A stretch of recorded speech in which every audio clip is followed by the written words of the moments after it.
एक पंडित जी रामायण कथा सुना रहे थे। लोग आते और आनंद विभोर होकर जाते। पंडित जी का नियम था, रोज कथा शुरू करने से पहले आइए हनुमान जी विराजिए कहकर हनुमान जी का आवाहन करते थे। फिर 1 घंटा प्रवचन करते थे। वकील साहब हर रोज कथा सुनने आते। वकील साहब के भक्ति भाव पर एक दिन तर्कशीलता हावी हो गई। उन्हें लगा कि महाराज रोज आइए हनुमान जी विराजिए कहते हैं, तो क्या हनुमान जी चुपचाप आते होंगे? अतः वकील साहब ने पंडित जी से पूछ ही डाला, महाराज जी, आप रामायण की कथा बहुत अच्छी कहते हैं, हमें बड़ा रस आता है, परंतु आप जो गद्दी प्रतिदिन हनुमान जी को देते हैं, उस पर क्या हनुमान जी सचमुच विराजते हैं? पंडित जी ने कहा, हाँ, यह मेरा व्यक्तिगत विश्वास है कि राम कथा हो रही है तो हनुमान जी अवश्य पधारते हैं। वकील ने कहा, महाराज, ऐसी बात नहीं बनेगी। हनुमान जी यहाँ आते हैं, इसका कोई सबूत दीजिए। आपको साबित करके दिखाना चाहिए कि हनुमान जी आपकी कथा सुनते हैं। महाराज जी ने बहुत समझाया कि भैया, आस्था को किसी सबूत की कसौटी पर नहीं कसना चाहिए। यह तो भक्त और भगवान के बीच का प्रेम रस है, व्यक्तिगत श्रद्धा का विषय है। आप कहो तो मैं प्रवचन करना बंद कर दूं या आप कथा में आना छोड़ दो। लेकिन वकील नहीं माना। वह कहता ही रहा कि आप कई दिनों से दावा करते आ रहे हैं, यह बात और स्थानों पर भी कहते होंगे, इसलिए महाराज आपको तो अब साबित करना ही होगा कि हनुमान जी कथा सुनने आते हैं। इस तरह दोनों के बीच वाद विवाद होता रहा। मौखिक संघर्ष बढ़ता रहा। हार कर पंडित जी ने वकील से कहा, हनुमान जी हैं या नहीं उसका सबूत कल दिखाऊंगा। कल कथा शुरू हो तब प्रयोग करूंगा। जिस गद्दी पर मैं हनुमान जी को विराजित होने को कहता हूँ, आप उस गद्दी को आज अपने घर ले जाना।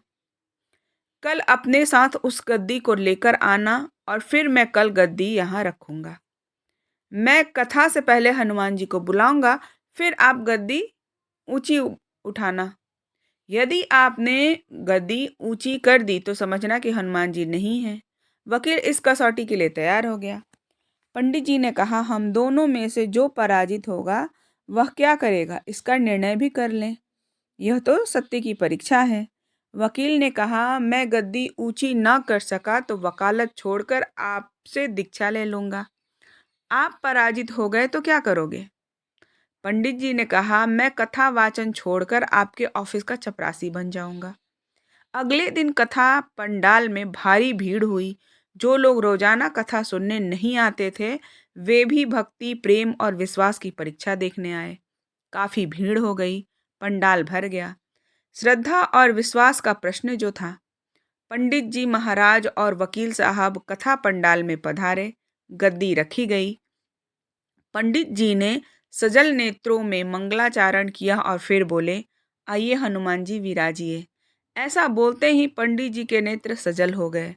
मन ही मन पंडित जी बोले, प्रभु, आज मेरा प्रश्न नहीं बल्कि रघुकुल रीति की परंपरा का सवाल है। मैं तो एक साधारण जन हूँ।